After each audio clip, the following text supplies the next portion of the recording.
नमस्कार, मैं हूं आपके साथ अंकिता पाल। बुलेटिन की शुरुआत करते हैं। कांग्रेस प्रदेश प्रवक्ता शिषपाल सिंह बिष्ट ने चारधाम यात्रा के दौरान हो रही अव्यवस्थाओं पर राज्य सरकार को घेरा है। उनका कहना है कि सरकार सिर्फ बयानबाजी करती है, धरातल पर कोई भी तैयारी सरकार ने चारधाम यात्रा को लेकर नहीं की है और यही वजह है कि श्रद्धालुओं को काफी परेशानियों का सामना करना पड़ रहा है।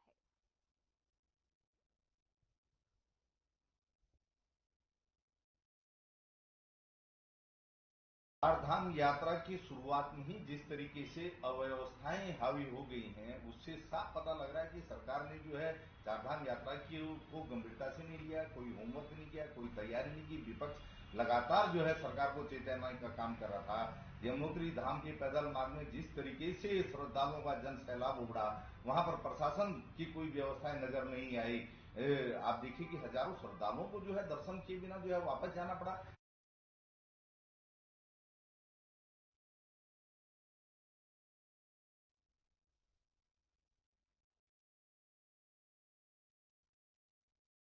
देहरादून से बड़ी खबर आ रही है, जहां पर सीएम पुष्कर सिंह धामी का पंजाब दौरा, डॉक्टर सुभाष शर्मा का रोड शो कार्यक्रम। बड़ी खबर इस वक्त की, सीएम नामांकन और रोड शो में होंगे शामिल। शाम 6:30 बजे चंडीगढ़ का दौरा। सीएम आपको बताते चले कि चंडीगढ़ से लोकसभा प्रत्याशी की जनसभा का भी आयोजन किया गया। बड़ी खबर इस वक्त की, चंडीगढ़ से लोकसभा प्रत्याशी के लिए जनसभा, संजय टंडन के समर्थन में सीएम धामी ने रोड शो किया है। बड़ी खबर इस वक्त की, टीवी स्क्रीन पर सीएम पुष्कर सिंह धामी का पंजाब दौरा, डॉक्टर सुभाष शर्मा का रोड शो कार्यक्रम। बड़ी खबर, जहां पर सीएम नामांकन और रोड शो में होंगे शामिल। शाम 6:30 बजे चंडीगढ़ का दौरा करेंगे सीएम।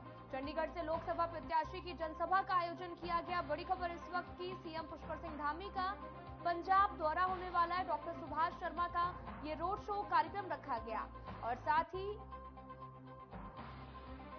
6:30 बजे चंडीगढ़ का दौरा करेंगे सीएम। चंडीगढ़ से लोकसभा प्रत्याशी के लिए जनसभा का आयोजन किया गया, जहां पर पुष्कर सिंह धामी 6:30 बजे डॉक्टर सुभाष शर्मा के रोड शो में शामिल होंगे। सीएम नामांकन और रोड शो में शामिल होने वाले हैं। 6:30 बजे चंडीगढ़ का दौरा करेंगे सीएम धामी।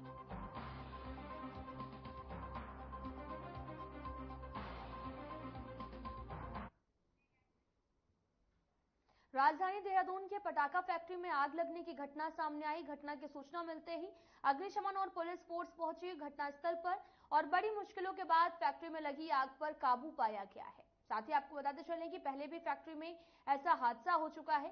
राजधानी पुलिस मामले की जांच में जुट गई है।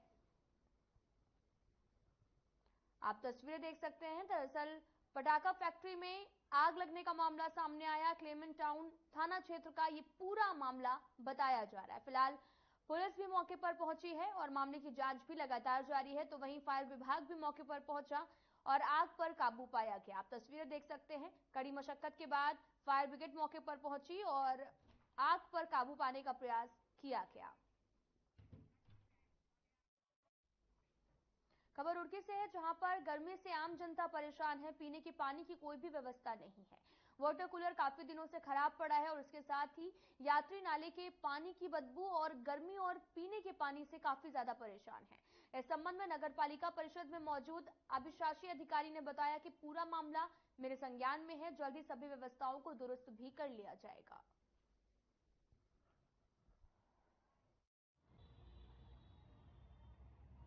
जैसे कि बस स्टैंड के पास वाला जो नाला है उसके लिए हमने नाला गैंग लगाया है, लेकिन उसको क्योंकि नाला गहरा है उसके लिए मेरे संज्ञान में आया था, तो हम उसमें एक चैम्बर लगा रहे हैं चैनल, जिसके माध्यम से उसमें सफाई में भी दिक्कत ना हो करने में और दूसरा उसमें किसी प्रकार की दुर्घटना ना हो।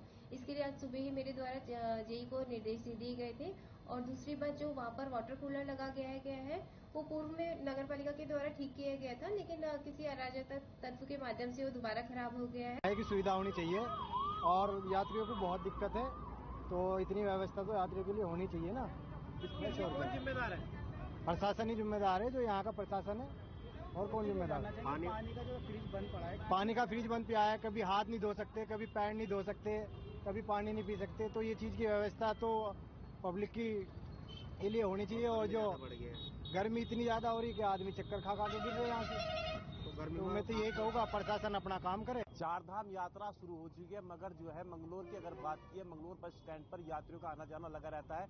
मगर व्यवस्थाओं की बात कीजिए, व्यवस्थाएं जो है प्रशासन की पोल खोलती यहाँ पर नजर आ रही है। व्यवस्था की बात की यहाँ पर जो है मेरे पीछे आप देख सकते हैं, यहाँ पर चारधाम यात्रा का जो है यहाँ पर नोटिस बोर्ड भी लगा हुआ है, जिसमें जो है प्रशासन की ओर से की गई व्यवस्थाओं का पूरा उल्लेख यहाँ पर किया गया है। मैं आपको बताना चाहूंगा, अगर यहाँ पर व्यवस्था की जाए, पानी यहाँ पर नहीं है, यहाँ पर सफाई की व्यवस्था नहीं है। मैं आपको चलता हूँ, पानी की व्यवस्था दिखा चलता हूँ। कैमरामैन से कहूंगा एक बार पानी की व्यवस्था भी यहाँ पर दिखाई। पानी की व्यवस्था है यहाँ पर, आप देख सकते हैं किस तरह की व्यवस्था है यहाँ पर। पानी की फ्रीजर यहाँ पर लगा जरूर है, मगर फ्रीजर पूरी तरह से खराब है। टंकी में पानी नहीं है और पेड़ पौधे यहाँ पर जमे हुए हैं, पूरी तरह घास जमी है। कोई भी व्यवस्था अगर यहाँ पर की जाए, पानी की व्यवस्था यहाँ पर नहीं की है इस वक्त। और मैं दूसरी व्यवस्था आपको दिखाना चाहूंगा, यहाँ पर जो उत्तराखंड परिवहन निगम का एक बोर्ड लगा हुआ है, जिस पे जो साफ तौर पे लिखा है कि यहाँ पर ये उत्तराखंड परिवहन नगर का जो निगम का जो यहाँ पर बस स्टैंड है। बस स्टैंड के जो बोर्ड की व्यवस्था है मैं आपको यहाँ पर दिखाता हूँ। उत्तराखंड परिवहन निगम की अगर बात की, इस बोर्ड की व्यवस्था आप देख सकते हैं। जो बोर्ड जो है बस स्टैंड के मेन गेट पर होना चाहिए, और ये खस्ता हालत में यहाँ पर अंदर एक साइड में कोने में पड़ा हुआ है। आर्यन टीवी के साथ Rohit Rana, Mangalore.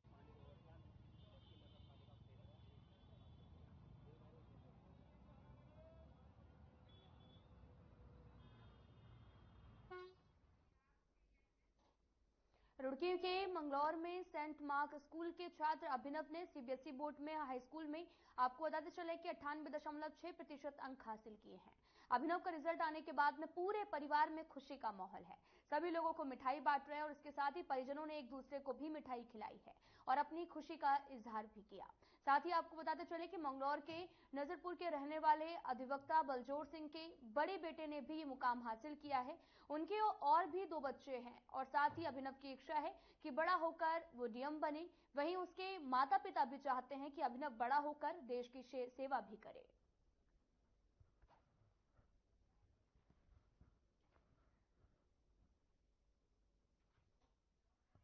Saint mark academy में पढ़ता हूँ। यह स्कूल रुड़की में स्थित है और मैंने 98.6 अंक प्राप्त किए हैं अपनी 10वीं कक्षा में। मैं अपनी इस पहले सफलता के कदम का क्रेडिट अपने माता पिता और अपने टीचर्स को देना चाहता हूँ। साथ ही मैं अपने जीवन में आगे सिविल सेवाओं में जाने के लिए इंटरेस्टेड हूँ। मैं चाहता हूँ कि जो मेरे पास अपना यूज़फुल टैलेंट है, मैं उसे एक अच्छी फील्ड में यूज़ करूँ और उसे देश के ग्लोरियस फ्यूचर के लिए इस्तेमाल करूं। मेरा नाम सुषमा है और मेरे बेटे का नाम अभिनव प्रताप सिंह है। मुझे बहुत ज़्यादा खुशी है कि मेरे बेटे ने इतने अंक प्राप्त किए हैं और मैं चाहती हूं कि मेरा बेटा आगे चल के देश की सेवा करे, सिविल सर्विस में जाए और पूरे ज़िले का ये कमान संभाले। ये डीएम बनना चाहता है और मैं भी यही चाहती हूँ कि मेरा बेटा डीएम बने। और इसके जो फादर हैं वो इसे बहुत अप्रिशिएट करते हैं, बहुत मोटिवेशन देते हैं, जिस कारण आज मेरा बेटा इतने अंक प्राप्त किए हैं और इतना सक्सेस हुआ है और मुझे इतनी बड़ी खुशी दी है, तो मैं बहुत बहुत ज़्यादा खुश हूँ। के साथ कह रहा हूँ कि मेरा लड़का Abhinav Pratap Singh Saint Mark school academy Roorkee में पढ़ता है। इसने कक्षा 10 में 98.6% नंबर लाकर हमारे गांव का और देश का नाम ऊंचा किया है और भविष्य में ये मैं चाहता हूँ कि ये एक IAS ऑफिसर बनकर देश की सेवा करे। देखो, एक आज आधुनिक युग में शिक्षा जो है बड़ी महंगी हो गई है। सरकार को भी इस तरफ ध्यान देना चाहिए कि जो मध्यम वर्ग के परिवार के हैं उनकी तरफ ध्यान देना चाहिए। के साथ कह रहा हूँ कि मेरा लड़का। चारधाम यात्रा शुरू होते ही सीएम पुष्कर सिंह धामी ने सख्त निर्देश दिए, जिसके बाद में प्रशासन मुस्तैद नजर आ रहा। साथ ही आपको बताते चले कि यात्रियों की भारी भीड़ भी देखते हुए बनती है। दरअसल विकासनगर में गंगोत्री यमुनोत्री राष्ट्रीय राजमार्ग पर परिवहन विभाग की तरफ से एक चेक पोस्ट भी बनाया गया, जहां पर यात्रियों के रजिस्ट्रेशन से लेकर जरूरी दस्तावेजों की जांच करने के बाद ही यात्रियों को यात्रा के लिए रवाना किया जा रहा है।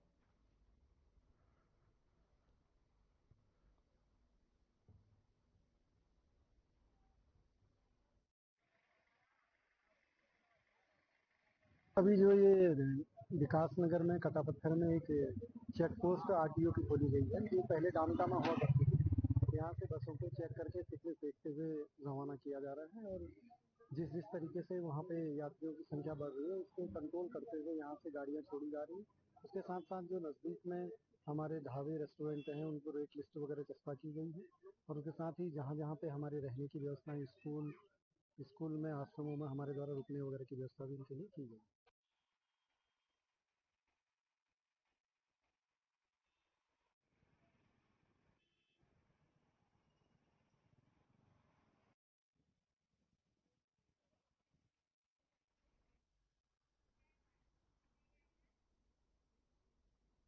बीजेपी के वरिष्ठ नेता और बिहार के पूर्व उप मुख्यमंत्री सुशील कुमार मोदी का निधन हो गया। आपको बताते चले कि वो कैंसर से पीड़ित थे और इसी को लेकर सीएम पुष्कर सिंह धामी ने शोक जताया है। सीएम धामी ने सोशल मीडिया पर पोस्ट शेयर करते हुए लिखा कि सुशील कुमार मोदी के निधन का अत्यंत दुखद समाचार जो है वो प्राप्त हुआ। उनका जाना बीजेपी परिवार और संगठन के लिए अपूरणीय क्षति है। आपको बताते चले कि सुशील कुमार मोदी का निधन हो गया, जिसके बाद शोक व्यक्त भी किया गया। सीएम पुष्कर सिंह धामी ने शोक व्यक्त किया और साथ ही बीजेपी के लिए अपूरणीय क्षति बताई है।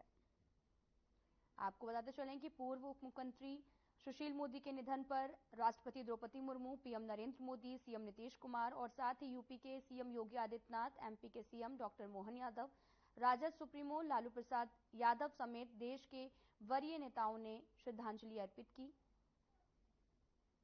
और साथ ही सीएम पुष्कर सिंह धामी ने भी ट्वीट कर दुख जताया है।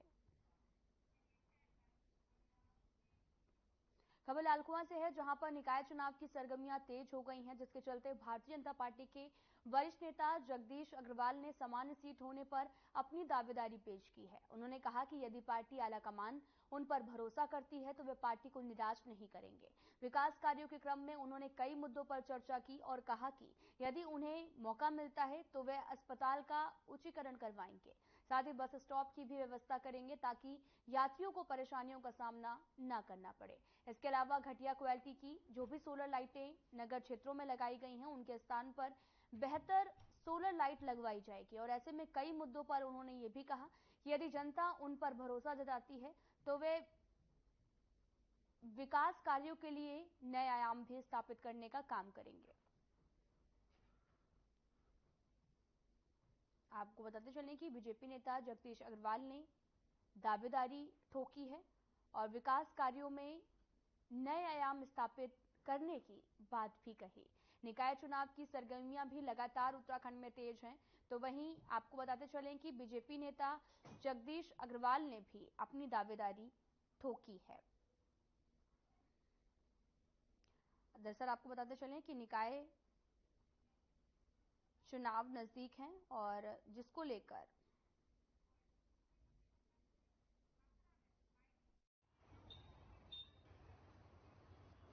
यदि सामान्य सीट रहती है और अगर पार्टी हम पर विश्वास करके हमको टिकट देती है तो हम यहाँ पर लालकुआं के अंदर अनेकों विकास कार्य करेंगे, जिसमें मुख्य यहाँ की समस्याएं हैं उनमें से सबसे पहले प्याऊ है। यहाँ गर्मियों के अंदर लोगों को पीने के लिए पानी रोड पर नहीं मिलता है, लोग बहुत परेशान रहते हैं। और दूसरा यहाँ बस स्टॉपेज नहीं है, जिससे कि जो है लोगों को काफ़ी परेशानियां हैं। सीसीटीवी कैमरे भी लगे होने चाहिए जिससे कि अपराधी पकड़ में आए और कहाँ पर क्या कार्य हो रहा है, कितनी सफाई हो रही है, वो अपने ऑफिस में बैठकर ही आदमी देख सके।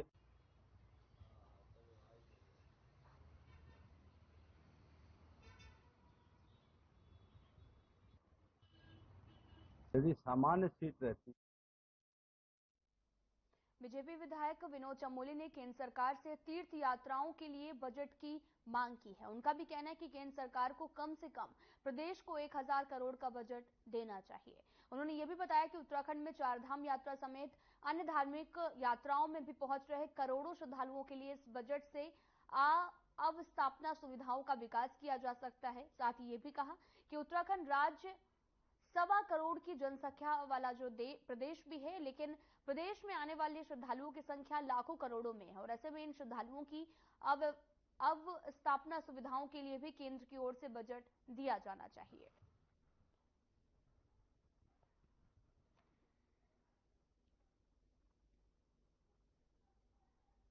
आपको बताते चलें कि चारधाम यात्रा की शुरुआत हो चुकी है, जिसको लेकर लगातार तीर्थ यात्राएं भी शुरू हो चुकी हैं और विनोद चमोली ने बजट की भी यहां पर मांग की है। उन्होंने कहा कि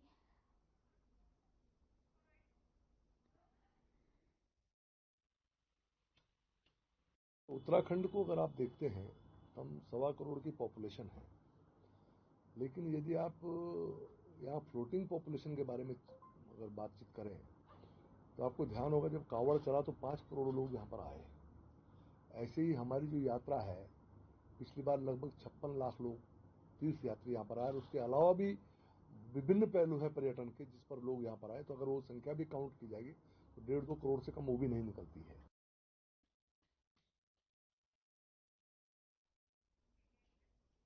पेयजल संकट से इस समय पूरे प्रदेश में हाहाकार मचा हुआ है। अगर बात करें रिहायशी कॉलोनियों की, तो यहां पर भी आपको बताते चलें कि पेयजल लाइन टूटी हुई है या फिर लो प्रेशर की समस्या से जनता को जूझना पड़ रहा। और इस प्रकार से कांग्रेस का भी कहना है कि एक तरफ प्रदेश के जंगल जल रहे हैं तो दूसरी तरफ पेयजल संकट भी गहराता जा रहा है। और ऐसे में राज्य सरकार पेयजल संकट से जनता को उबारने के साथ साथ पेयजल संकट सुधारने के लिए भी विशेष तौर पर ध्यान देना होगा, क्योंकि अभी भी आधी से ज्यादा आबादी ऐसी है जो पेयजल संकट से जूझ रही है या फिर गंदा पानी पीने को मजबूर है।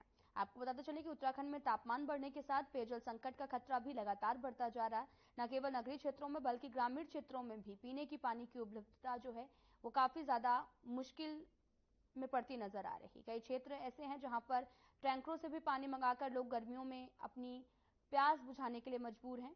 और साथ ही चारधाम यात्रा भी लगातार जारी है, जहां पर लगातार पेयजल की समस्या को लेकर संशय बना हुआ है।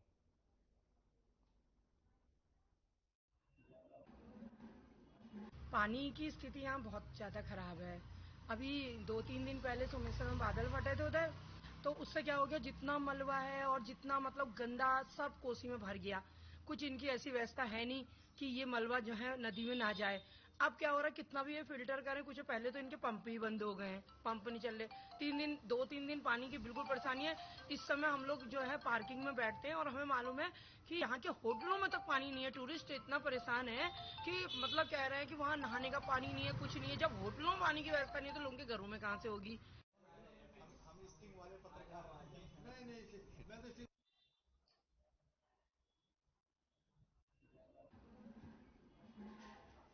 देहरादून में लगातार जल स्रोतों का चिन्हीकरण कर उनके पुनरुद्धार के लिए भी कार्य किया जा रहा है। और इस बात को लेकर देहरादून की सीडीओ झरना कमथान ने भी बताया कि सारा के जो निर्देशानुसार प्रत्येक ब्लॉक में 20 और प्रत्येक जनपद में 10 नदियों का चिन्हीकरण किया जा रहा है, जिसके तहत देहरादून जनपद में 68 जल स्रोत और 20 सहायक नदियों का चिन्हीकरण कर लिया गया है। साथ ही 5 मई को चिन्हीकरण की प्रक्रिया पूरी कर ली गई है।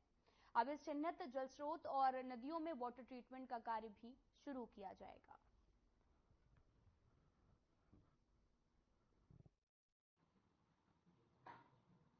देखिए, इसमें हमको सारा से जो है निर्देश प्राप्त हुए थे, क्योंकि हमारी spring and river resolution authority state की, वहां से निर्देश प्राप्त हुए थे कि प्रत्येक जनपद के हर ब्लॉक में 10 और पूरे जनपद में 20 सहायक नदियों का चिन्हीकरण किया जाएगा और वहां पे वाटर रिजुविनेशन के लिए जो है ट्रीटमेंट प्रारंभ किया जाएगा।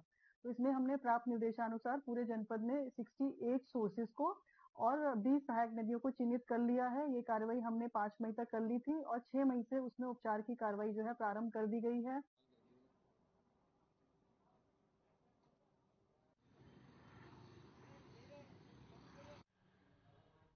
चारधाम यात्रा के चलते उत्तराखंड परिवहन विभाग अलर्ट मोड पर नजर आ रहा है। वहीं चारधाम यात्रा में इस्तेमाल हो रहे कॉमर्शियल वाहनों के सत्यापन और पंजीकरण के बाद उनके लिए परिवहन विभाग की तरफ से ग्रीन कार्ड भी जारी किया जाता है, जिसका काम लगातार जोरों शोरों से चल रहा है। इस बात को लेकर भी आरटीओ प्रशासन सुनील शर्मा ने भी बताया कि अभी तक लगभग 8500 से अधिक ग्रीन कार्ड बन चुके हैं, जिसके अंतर्गत सबसे ज्यादा 2500 ग्रीन कार्ड ऋषिकेश में बने हैं और देहरादून में 1600 ग्रीन कार्ड बने हैं। साथ ही उन्होंने ये भी कहा कि सबसे ज्यादा ग्रीन कार्ड मैक्सी कार के लिए बने हैं।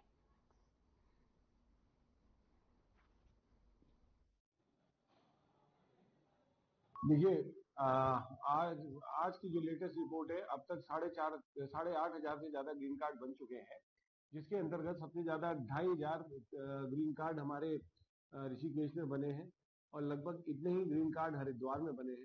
और देहरादून में 1600 ग्रीन कार्ड बने हैं। और जहाँ तक गाड़ियों का सवाल है, इसमें मैक्सिमम जो ग्रीन कार्ड बने हैं वो मैक्सी के बने हैं, और उसके बाद हमारी जो यात्रा में जाने वाली बसेज है उनके भी।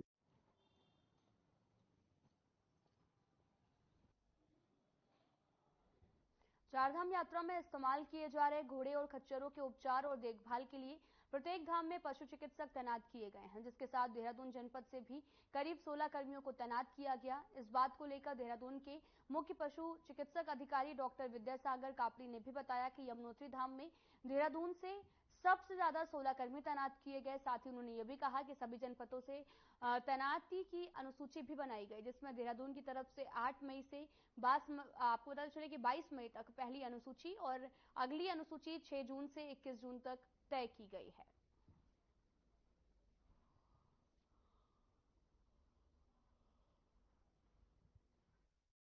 हमारे जो 4 धाम यात्रा है उसमें से जो 3 धाम है, यमुनोत्री हो गया और केदारनाथ हो गया और हेमकुंड हो गया, 3 जगह के लिए हमारी टीमें हैं। तो तीनों जगह का अलग अपना अपना अलग शेड्यूल है, अलग अलग टीमें बनी हैं।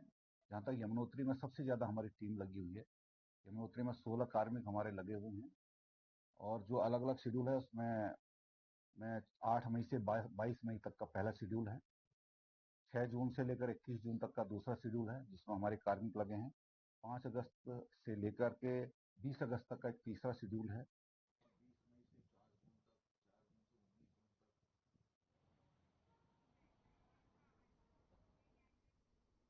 थाना भैरव मंदिर में तैनात 2 पुलिसकर्मियों द्वारा किए गए सराहनीय कार्य सामने आए। आपको बताते चले कि मां पूर्णागिरी मेले के दौरान पुलिसकर्मियों द्वारा अस्वस्थ और घायल श्रद्धालुओं को तत्काल मौके पर मरहम पट्टी किए जाने के साथ उन्हें एम्बुलेंस की सुविधा देकर तत्काल स्वास्थ्य केंद्र पहुंचाया गया, जिससे समय रहते श्रद्धालुओं को प्राथमिक उपचार और अन्य लाभकारी सेवा मिलने से श्रद्धालु स्वस्थ होकर अपने गंतव्य स्थान को रवाना हो सके।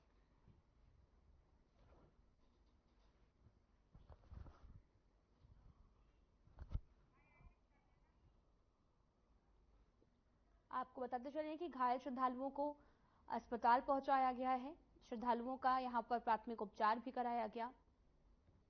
दरअसल पुलिसकर्मियों ने एक सराहनीय कार्य किया है। आप तस्वीरें देख सकते हैं जो कि चंपावत से हैं, जहां पर घायल श्रद्धालुओं को अस्पताल भी पहुंचाया गया। श्रद्धालुओं का यहां पर प्राथमिक उपचार कराया गया है, और ये जो पहल है वो देखकर सभी लोग एक नए अभियान की तरफ बढ़ रहे हैं। चारधाम यात्रा के दौरान देश विदेश से आने वाले श्रद्धालुओं को हर संभव बेहतर सुविधा मुहैया कराने के लिए सरकार हर प्रयास में जुटी है। हालांकि श्रद्धालुओं की संख्या हर दिन रिकॉर्ड स्तर पर पहुंच रही है, और ऐसे में राज्य सरकार के लिए भी कई चुनौतियां भी सामने आ रही। वहीं गढ़वाल कमिश्नर विनय शंकर पांडे ने भी कहा कि यात्रा के पहले दिन धामों में और यात्रा मार्ग पर भीड़ काफी संख्या में देखने को मिली है, और इसके बावजूद भी यात्रा नियंत्रण में है। गढ़वाल कमिश्नर ने यह भी कहा कि आने वाले श्रद्धालुओं से अपील की जा रही कि जिला प्रशासन के द्वारा दिए जा रहे निर्देशों का पालन करें, जिससे उनकी यात्रा सफल और सुरक्षित हो सके।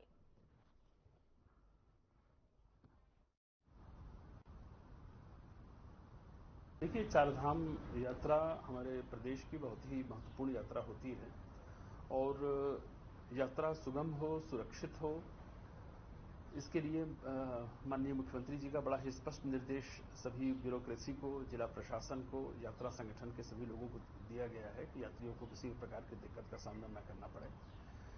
आपने देखा होगा कि पिछले 2-3 दिनों में यहाँ पर बड़ी संख्या में श्रद्धालु आए हैं। हर धाम की अपनी एक कैपेसिटी है, और केदारनाथ जी में जहाँ 18,000 लोगों को हम लोगों ने निर्धारित किया था, और पहले दिन रिकॉर्ड टूटा है कि करीब 29,500 के आसपास तीर्थयात्री वहां आए थे।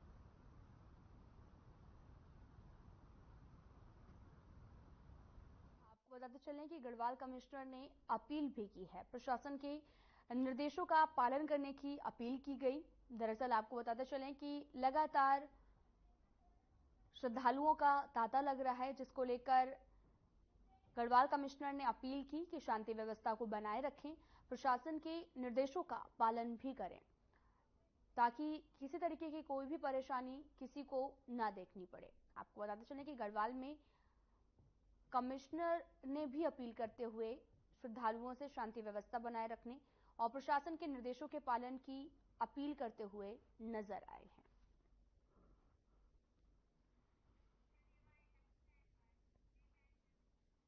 फिलहाल इस वीडियो में इतना ही। नमस्कार।